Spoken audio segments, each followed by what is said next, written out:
명절의 연휴 가운데에 또 하나님을 예배하는 이 자리를 기억하여서 함께 나와 한 마음으로 주님을 예배하는 우리 권능교회의 모든 성도님들을 주님의 이름으로 사랑하고 축복합니다.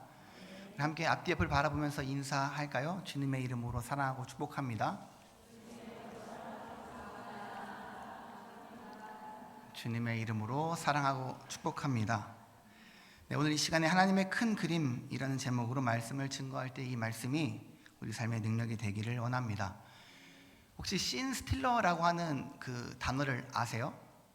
그 씬 스틸러라고 하는 단어는 그 여러 매체에서 분량이 많고 적음을 떠나서 그 자연스럽게 주연을 뛰어넘는 큰 개성과 매력을 가지고 있어서 등장만으로도 그 작품에 집중하게 하는 인물 혹은 캐릭터를 이르는 말인데, 요즘 말로 하면 그 시강이라고 하거든요.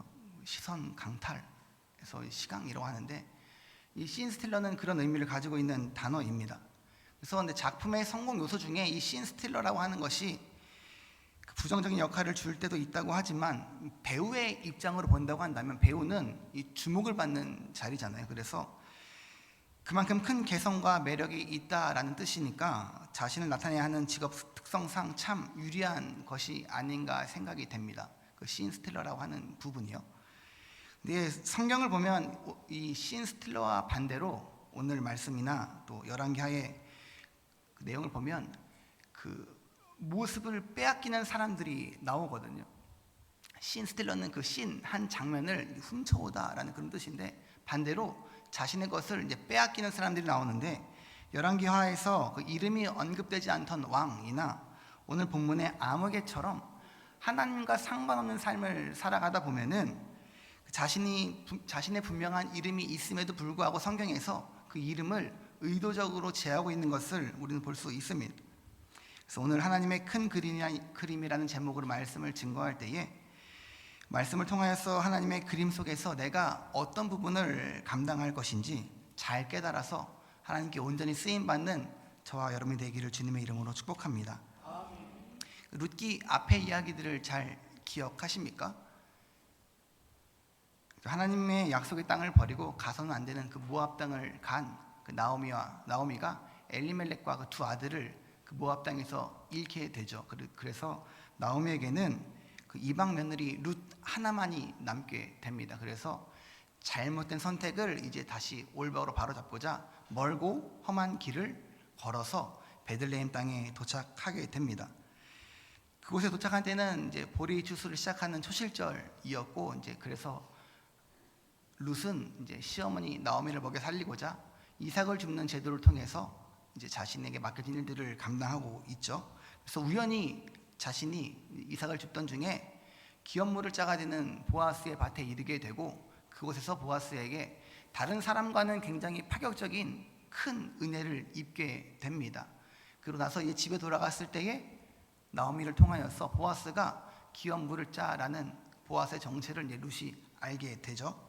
그래서 이제 보아스가 룻을 왜 그렇게 선대했느냐, 자신이 들었던 소문과 또 자신이 눈으로 직접 보았을 때에 그 삶의 성실한 태도를 보아서 이제 보아스는 룻을 굉장히 크게 선대하는 것을 우리는 말씀에서 보았습니다. 그래서 이제 나오미는 룻에게 추수가 끝날 때까지는 다른 곳에 가지 말고 보아스의 밭에만 있으면서 그 소녀들과 함께 있는 것이 좋겠다라고 조언을 하고, 이제 룻은 그대로 따른 것으로 이제 2장까지의 내용이 마무리가 되죠. 그리고 3장은 나오미가 룻과 함께 자신들에게 주어진 삶에 적극적인 태도로 임해서 보아스가 룻에게 내가 기업물을 짜의 책임을 다하기를 이제 다짐하고 오늘 본문인 4장으로 넘어오게 됩니다. 그래서 룻기서를 한번 천천히 쭉 읽어보시면 룻이라고 하는 여인이 얼마나 매력적인 여인인가를 잘 알 수 있는데요. 아까 씬 스틸러 시강을 말씀드렸지만 볼매라고 하는 단어의 뜻을 아십니까?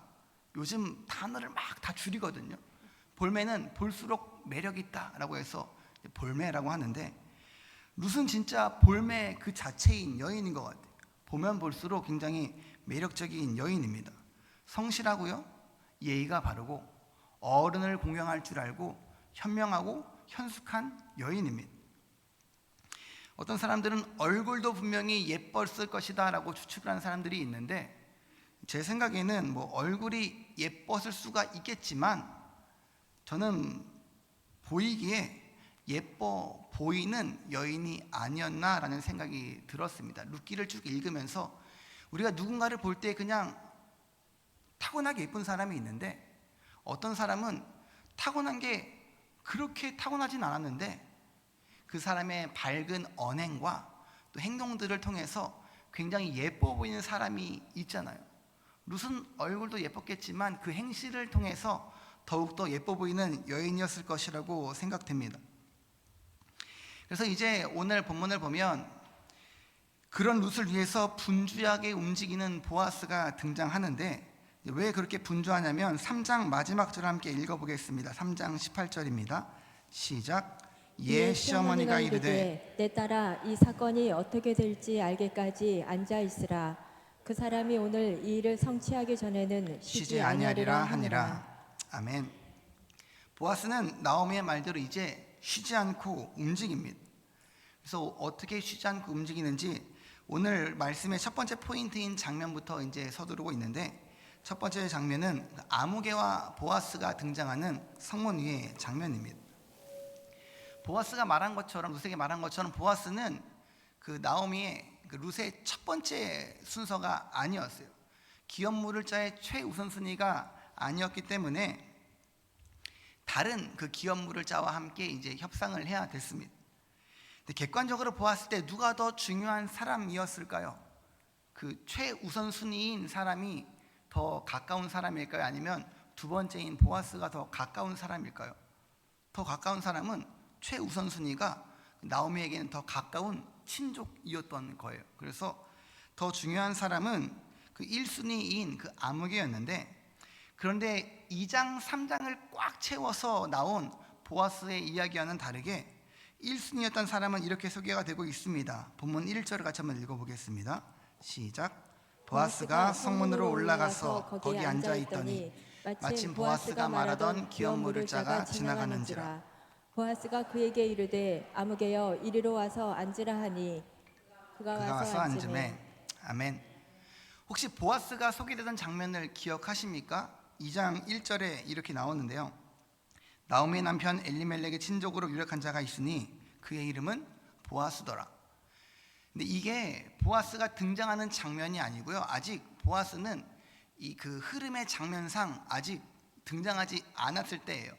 2장에 보아스가 바로 등장하긴 하지만 룻이 보아스의 땅에 우연히 이르렀을 때에 마침 보아스가 도착하면서 이제 보아스는 등장하거든요. 그런데 2장 1절에 그 장면이 나오기도 전에 이미 보아스에 대한 설명을 시작하고 나서 이 2장이 시작되고 있는 것을 보면 아무개와는 천지 차이의 이 등장이 나타나고 있는 것입니다. 자, 그래서 1절에 그 1순위의 기업 물을 자를 뭐라고 표현하고 있습니까? 이제 아무개라고 표현하고 있는데, 자, 그럼 그는 이름이 없는 사람이었을까요? 이 기업 물을 자의 최우선순위인 이 아무개는 이름이 없는 아무개였을까요? 그렇지 않겠죠. 이 사람도 분명히 귀한 뜻을 가진 이름이 있는 사람이었을 거예요. 그리고 보아스가 그를 부를 때 아무개요 라고 부르지 않았을 거예요. 분명히 그 사람의 이름 혹은 호칭을 불렀을 것입니다. 그런데 왜 성경은 의도적으로 그 사람을 아무개라고 표현하고 있을까요? 하나님의 관점에서는 그 사람은 아무 의미가 없는 사람이었기 때문에 그렇습니다. 하나님 보시기에 하나님의 뜻과 합당하지 않는 삶을 살아가는 모습이었기 때문에 그 사람의 이름을 의도적으로 배제하고 있는 것입니다. 그래서 우리의 삶의 태도가 우리를 보아스로 만들기도 하고요, 우리를 아무개로 만들기도 한다는 사실.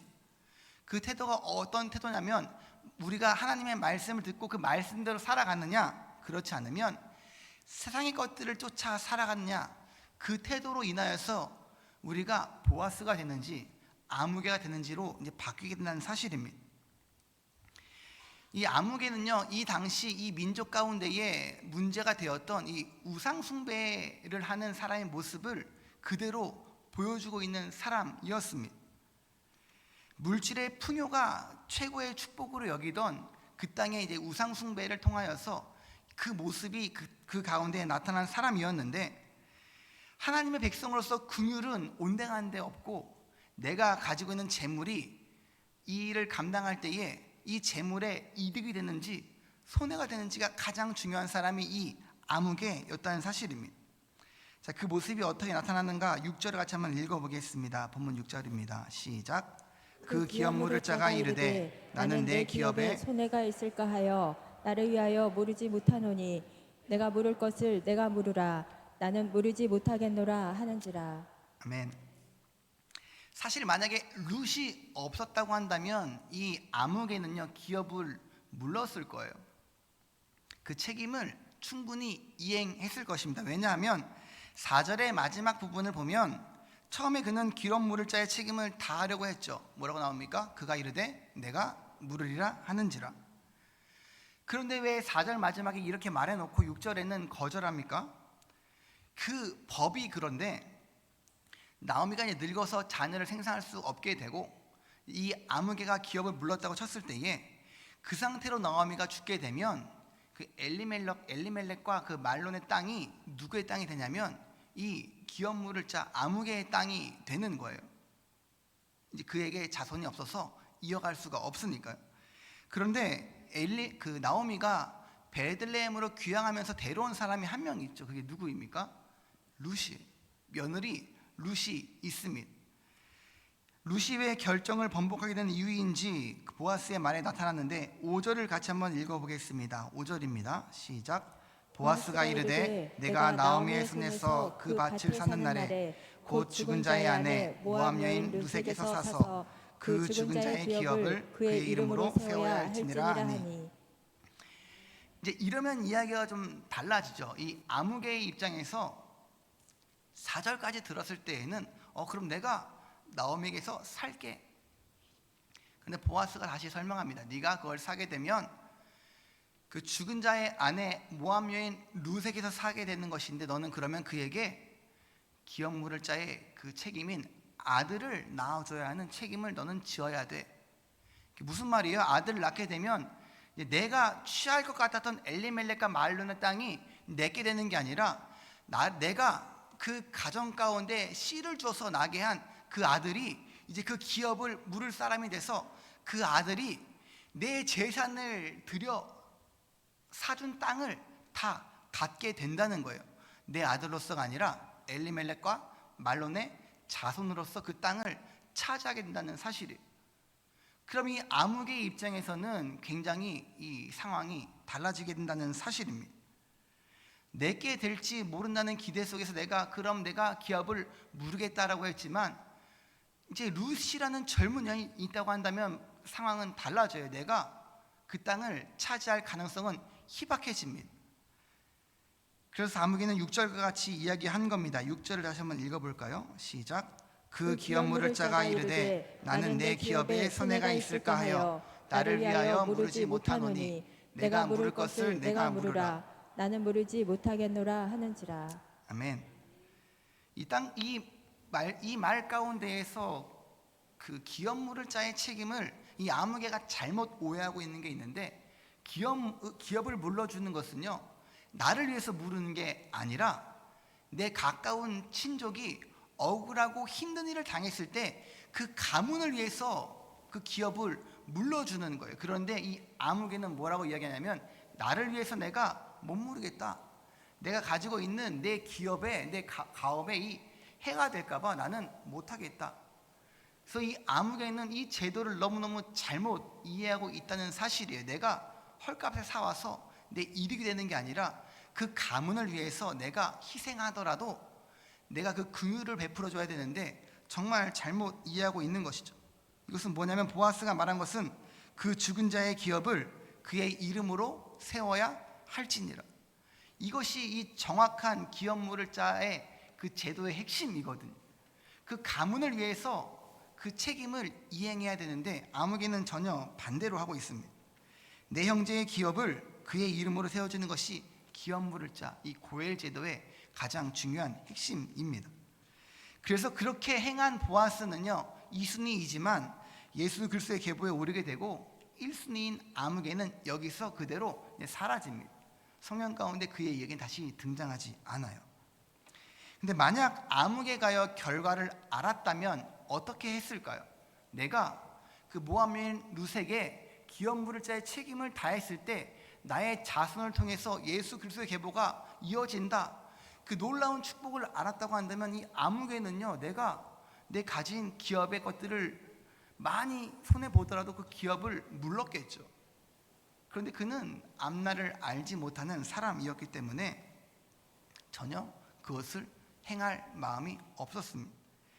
우리가 살면서 마찬가지로 우리가 그리스도인으로서 합당한 삶을 살아가려고 애쓸 때예요, 그렇게 하는 것이 세상적으로 굉장히 미련해 보이고 손해가 되는 것 같은 모습이 이제 있을 때가 있는데, 느낄 때가 있는데, 많은 그리스도인들이 그리스도인으로서 합당한 삶을 살아가지 못하는 포인트가 여기인 것 같아요. 넘어지고 흔들리는 부분이. 내가 그렇게 살아가야 하지만 이것이 세상적으로 너무 미련해 보이는 거예요. 또 이것이 너무 세상적으로는 합당하지 않은 것 같은 거예요. 내게 주어진 시간을 내 마음대로 쓰지 못하고 내가 열심히 일한 노동의 대가를 또 내 마음대로 사용하지 못하고, 세상은 나만을 위해서 살아가라고 말하고 있는데 성경은 남을 위해서 살아가라고 말하고 있으니까 이것이 얼마나 갈등이 될까요? 그런데 우리가 바꿔 생각하게 된다면 우리는 이 룻의 이야기의 결말을 알고 있지 않습니까? 아무개가 생각한 그 어리석어 보이는 이 일을 보아스는 감당했을 때에요 큰 복을 받았습니다. 그러면 우리가 조금은 미련하면 어떨까요? 우리가 조금은 손해보면 어떨까요? 우리는 미련한 아무개가 아니라 그 하나님 말씀대로 행한 자에게 주어지는 그 약속된 영광을 알고 있지 않습니까? 그럼 우리는 조금은 미련하더라도, 조금은 손해를 보더라도 그 삶을 살아갈 만한 충분한 가치가 있지 않을까요? 우리에게 하나님 나라의 기업을 이을 영광이 주어졌다면 성경에 나오는 거지 나사로처럼 그 잠깐의 비천함을 처하더라도 우리는 기쁨으로 감당할 수 있지 않을까라는 생각을 말씀을 준비하면서 계속 하게 되었습니다. 오늘 말씀의 두 번째 포인트는 그 룰의 중요성입니다. 보아스의 일처리를 우리가 잘 보게 되면 보아스는요 율법대로 이 일들을 계속 처리하고 있는 것을 볼 수 있어요. 자신이 보았을 때에 룻이 아름다워 보일 수도 있고, 자신의 어머니 라합이 자꾸 느껴져서 그 룻이 다르게 보였을 수도 있고요. 또 그의 성실함을 바라보면서 그 마음 가운데 긍휼이 가득해서 그냥 자신이 그 책임을 어떻게 이어갈 수도 있겠지만, 보아스는 굉장히 합법한 절차에 따라서 이 과정들을 책임지고 있습니다. 또 그 보아스의 룻과 그 장면을 보면 굉장히 그런 장면들이 나오는데, 인사말, 주고받는 대화, 또 타작마당에서 서로를 배려하는 모습이나 마지막에 타작마당에서 룻이 돌아갈 때에 그 룻에게 빈손으로 가지 말고 시어머니에게 빈손으로 가면 안 된다고 말하면서 보리 6대를 대어서 지어주고 돌려보내는 그런 장면들을 보면 보아스는 굉장히 이 형식을 중요하게 생각하는 사람인 것 같아요. 그러고 나서 보아스가 모든 과정을 이뤄가는 과정 가운데에 오늘 4장에 나오는 그 성문 위의 장면에서 보아스의 그 모습이 확실하게 드러나는데, 성문은 우리가 아는 그냥 그 게이트의 의미만 있는 것이 아니라 당시 문화적 그 사회적으로서 성문은 그 성문 위에서 중요한 재판이나 결정을 내려지는 데에 쓰이던 장소이거든요. 그래서 그 장소에서 이제 그 일들을 보아스가 감당할 때에 증인은 최소 2명 이상만 있으면 됐습니다. 그런데 보아스는 10명의 장로를 불러서 증인으로 세우고 이 일을 진행하는데, 숫자 10명은 책임, 질서의 완전, 증거, 율법이라는 의미를 가지고 있는 단어입니다. 그래서 율법대로 일을 처리하는 것이 왜 중요한가? 보아스가 이 일을 처리하면서요 자신이 가지고 있는 개인적인 감정이나 이익보다 하나님의 법을 더 따르는 사람이었음을 우리는 오늘 말씀 통해서 볼 수 있습니다. 앞에 나온 아무개랑은 반대예요. 아무개는 자신의 이익을 따라 철저히 움직였다면 보아스는 자신의 감정이나 그 이익을 따지지 아니하고 하나님의 법을 따라 이 일을 진행하는 모습을 보여주고 있습니다. 이 기업 물르는 제도는요 이스라엘 그 땅에서 가족과 땅을 지키는 하나님의 그 율법에 굉장히 율법에 근거한 중요한 제도였는데, 가족의 이름을 이어가고 그 힘이 없는 가족이 가족의 가문을 이어가고 고아와 과부가 또 이제 먹고 살아갈 수 있는 약자를 보여주는 장치였거든. 그래서 이 책임을 물으는 이제 보아스는 율법에 따라서 신중하게 처리함으로 하나님의 뜻에 순종하는 모습을 보이고 있습니다. 내 생각을 따라가는 것이 아니라 하나님의 뜻에 순종하고 또 자신에게 그 역할이 맡겨졌을 때에 성실하게 그것을 이행하는 태도를 보여주고 있는 것이에요. 우리가 살아가다가 사람의 번뜩이는 아이디어로 어떤 상황을 해결할 수 있을 것 같은 상황이 있을지도 모르지만, 하나님의 지혜는 인간의 지혜와는 비교할 수 없이 뛰어난 것입니다. 하나님은 우리의 제한된 시각과 또 지식으로 감당하는 것과는 다르게 전지전능하신 하나님으로서 우리의 짧은 삶뿐만이 아니라 이 모든 전체의 역사의 큰 그림을 아시는 분이 전능하신 하나님이십니다. 그래서 하나님의 방식은 우리가 이해하지 못할지라도요, 궁극적으로 우리에게 또 다른 모든 사람들에게 가장 선한 결과를 가져오는 것이 하나님의 방식이라는 사실이에요. 로마서 8장 28절 같이 한번 읽어볼까요? 함께 읽습니다. 시작. 우리가 알거니와 하나님을 사랑하는 자 곧 그의 뜻대로 부르심을 입은 자들에게는 모든 것이 합력하여 선을 이루느니라. 아멘.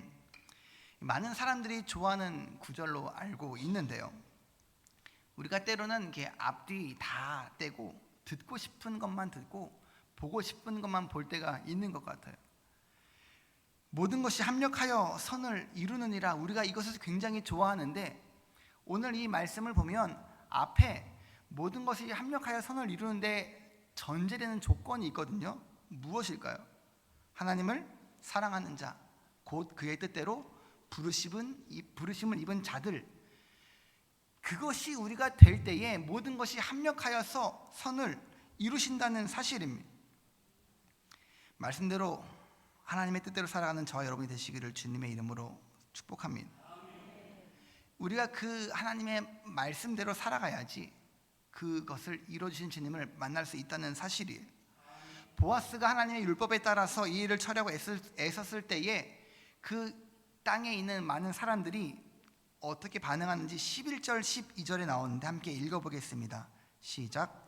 성문에 있는 모든 백성과 장로들이 이르되 우리가 증인이 되나니 여호와께서 내 집에 들어가는 여인으로 이스라엘의 집을 세운 라헬과 레아 두 사람과 같게 하시고 내가 에브랏에서 유력하고 베들레헴에서 유명하게 하시기를 원하며 여호와께서 이 젊은 여자로 말미암아 내게 상속자를 주사 내 집이 다말이 유다에게 낳아준 베레스의 집과 같게 하시기를 원하노라 하니라.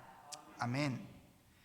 이제 이 기업물을 자로 책임을 다하기로 선언하는 보아스에게 증인으로 선 장로들과 이제 성읍의 모든 백성들이 그 일이 이루어지기를 이제 축복하면서 그 선언을 받아들이는 장면이에요. 그런데 이 화답하는 인사가 그저 형식적인 인사가 아닌 것을 어떻게 알 수 있냐면, 지난 시간 보아스가 그 시대의 문화적인 인사말, 그래서 그 지금으로 God bless you라는 표현의 인사를 나누었을 때에 제가 그저 문화적인 그냥 당연한 인사가 아니라 그 뒤에 나온 내용들을 보았을 때에 보아스는 이 인사를 정말 축복을 담아서 했다라고 말씀을 드렸는데, 이것과 마찬가지로 이 백성들이 보아스에게 하는 이 축복은요, 이 뒤에 이루어지는 일들을 보면 정말 마음이 담긴 축복인 것을 알 수 있는데, 이 축복은 그대로 이루어지는 게 아니라 더 크게 그 가정 가운데 이루어지는 것을 우리는 볼 수 있습니다. 이스라엘의 집을 세운 라헬과 레아처럼 쓰임받기를 축복한 룻은 예수 그리스도의 계보를 이루어가는 데 쓰임을 받고, 다말이 유다에게 낳은 베레스가 유다 지파를 번성하게 했던 것처럼 그런 복된 가정이 되기를 축복한 것도 그 이상으로 이루어진 것을 우리는 말씀을 통하여서 알 수 있거든요. 이제 그 축복을 받은 룻은 보아스와 함께 아들을 낳게 됩니다. 이 아들로 인하여서 이제 나오미는 온전하게 회복되어지는 장면을 볼 수 있는데, 본문 15절 16절 함께 읽어보겠습니다. 시작. 이는 내 생명의 회복자이며 내 노년의 봉양자라. 곧 너를 사랑하며 7 아들보다 귀한 내 며느리가 낳은 자로다 하니라. 나오미가 아기를 받아 품에 품고 그의 양육자가 되니. 아멘. 이 15절의 이 표현은요, 그 예루살렘 성 안에 있는 베들레헴 성 안에 있는 이 여인들이 나오미에게 한 축복의 말이거든요. 그런데 이게 얼마나 충격적인 표현입니까? 이 당시 여인은 재산으로 취급받는 시대와 문화였잖아요. 그런데 그런 룻이 무엇보다 귀하다고 말하고 있습니까? 7 아들보다 귀한 며느리라고 말하고 있습니다. 바꿔서 말하면 내 며느리는 아들 7을 주더라도 바꿀 수 없는 귀한 존재야 라는 표현이거든요. 룻을 표현하는 사람들의 표현이 아들 7과도 바꿀 수 없는 귀한 며느리라고 말하고 있으면서 이제 그 귀한 며느리가 나오미에게 아들을 안겨주고 나오미는 그 아이의 양육자가 됩니다. 이 아이는 그들의 표현에 어떤 아이입니까? 내 생명의 회복자, 내 노년의 봉양자라. 우리가 생각할 때에 뭐 손자가 무슨 이렇게 생각할 수도 있는데 이 이스라엘의 언어와 문화를 잘 이해해야 되는 게 뭐냐면 그들에게는 손자라는 표현이 없습니다. 다 아들이에요. 우리는 굉장히 뭐 손자, 증손자, 뭐 외할아버지 뭐 이게 굉장히 중요한 관계인데 저들의 언어와 문화 가운데에는 그런 표현이 없어요. 그래서 그냥 아들입니다. 그러면 나오미가 모압 땅에 가서 잃어버린 그 2 아들을 하나님께서 이 아이를 통하여서 나오미에게 아들을 회복시켜 주신 거예요. 그 안에 기쁨을 더해 주신 거고 삶의 노년에 이 봉양자가 생긴 것이 얼마나 큰 기쁨입니까? 아무 소망도 없이 왔는데 이제는 노년에 봉양자가 생긴 나오미는 더 이상 말할 수가 없습니다. 슬픔이 되었던 기쁨이는 다시 온전한 기쁨을 회복하여서 나오미라는 이름을 온전하게 회복되게 되어지고 있습니다. 오늘 마지막으로 함께 우리가 보고 싶은 것은 이제는 내가 누군가의 기업물을 짜로 살아가야 한다는 사실입니다. 첫 번째 살펴본 아무개는 처음에 기업을 물으려고 했다가 며느리 룻의 존재를 알게 된 다음에 마음을 바꾸어서요 이제 기업을 물으지 않기로 결정하게 되는데 믿음도 없고 신앙도 없고 도덕적이지도 않고 책임감도 없는 무책임한 사람이 이 아무개라는 사람이에요. 현실적으로 그럴 수 있는 선택이다라고 할 수 있겠지만 보아스보다 더 유력한 기업물을 짜였다고 한다면 그는 그런 선택을 했으면 안 되는 거예요. 그는 더 적극적으로 그 기업을 물으도록 애썼어야 하는데 그는 그렇지 못하고 너무나 비겁한 모습을 보여주고 있습니다. 우리가 이 장면에서 다르게 보아야 하는 것은 우리의 영원한 기업물을 짜가 되어주신 예수 그리스도는 그런 분이 아니시라는 거예요. 우리는 기업물을 대상이 전혀 되지 못하는 자라고 할지라도 예수님께서는 우리를 끝까지 포기하지 않으시고 그 모든 구속 사역을 이루어 주시고 우리에게 영원한 생명을 주신 분이십니다. 그분의 기업 물음은 절대 취소되지 않습니다. 그 누구도 취소할 수 없고 어떤 상황 가운데서 예수님은 그것을 취소하는 분이 아니십니다.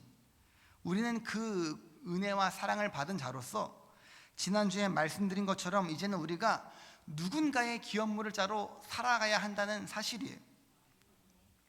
새생명 축제를 준비하는 이 기간 동안에 우리가 그 한 영혼을 품고 기도하면서 영적으로 갈급한 사람들을 향해서 나아가야 합니다. 죄책감과 절망으로 구원의 소망을 찾고 있는 사람들에게 우리는 한 걸음 더 나아가야 하고요. 정서적인 상처와 고통 속에서 치유와 회복이 필요한 사람들에게 우리는 그 은혜와 사랑을 가지고 한 걸음 더 나아가야 한다는 사실이에요. 그러기 위해서 우리는 보아스가 행했던 것처럼 말씀대로 살아가는 삶을 살아야 합니다. 남들이 바라볼 때에 우리가 어떤 나의 이익과 나의 유익을 위해 살아가는 것이 아니라 한 영혼을 위하여서 말씀대로 내게 그것이 손해가 될지라도 기쁨으로 감당하는 우리가 되어야 된다는 사실이에요. 하나님의 큰 그림 속에서는요 사람의 경험이나 사람의 생각이나 꼼수는 필요가 없습니다. 오직 하나님의 말씀대로 살아가는 사람, 그 사람이 그 그림 안에서 가장 빛나는 존재가 된다는 사실이에요. 우리가 그 삶을 살아갈 때에 간혹 어려움에 처한다고 한다면 우리는 아무개와 보아스를 기억해야 합니다. 그 둘이 바라보는 관점은요 정반대였어요. 보아스는 하나님 보시기에 옳은 일인가, 아무개는 나에게 이익이 되는 일인가. 하나님 말씀하시기에 옳다 하셨으니, 하라고 하셨으니 우리는 이 일을 해야 되는 거예요. 이것이 내게 금전적인 이익을 가져다 주는가, 시간적인 어떤 관계적인 세상의 가치로 환산할 수 있는 일인가가 아니라, 그것을 따지는 것은 우상 숭배를 하고 있는 아무개와 같은 모습임을 우리가 잘 기억하여서 우리는 하나님이 보시기에 합당한 일인가를 생각하고 나아가는 우리가 되기를 축복합니다. 오늘 말씀을 정리하겠습니다. 우리는 하나님의 기업 물음의 계획을 따라야 하는 사람입니다. 하나님께서 우리에게 복음을 주신 이유는 단 하나예요. 복음이 우리를 통해서 전달되기 위해서예요. 증거되기 위해서, 복음이 없는 곳으로 흘러가기 위해서 우리에게 복음을 주신 겁니다. 그저 너 혼자 갖고 잘 먹고 잘 살아라, 그렇게 우리에게 복음 주신 것이 아니라, 보아스와 같이 그것이 나에게 때로는 잠깐 손해의 모습으로 다가올지 모를지라도 이것이 내게 유익이 되는 것이 아니라 내가 가지고 있는 내 기업에 손해가 될지 모르지만 하나님이 하라고 하셨으니 나에게 그 책임을 감당할 복을 주셨으니 그렇게 살아가야 한다는 그 보아스와 같이 우리도 나에게 맡겨진 역할을 충실히 감당하면서 우리의 시간과 우리의 물질과 우리의 정신적, 육체적 열심을 다해서 살아가는 우리가 되기를 축복합니다. 옳은 일을 하는가, 이득이 되는 일을 하는가, 이 질문 가운데 우리는 옳은 일을 하는 주님의 자녀가 되기를 축복합니다. 하나님의 보시기에 옳은 일을 하는 사람은요 빛나는 영광을 약속받은 사람이에요. 그렇기 때문에 그 일을 감당할 수 있습니다. 생명 축제를 준비하면서 하나님의 기업 물음의 계획을 온전히 쫓아가는 우리 모두가 되어서 한 영혼을 치유하시고 회복시키시는 하나님을 통하여서 우리 안에도 더 큰 기쁨이 차고 넘쳐서 그 기쁨의 예배가 드려지는 우리 권능교회가 되기를 주님의 이름으로 간절히 축복합니다.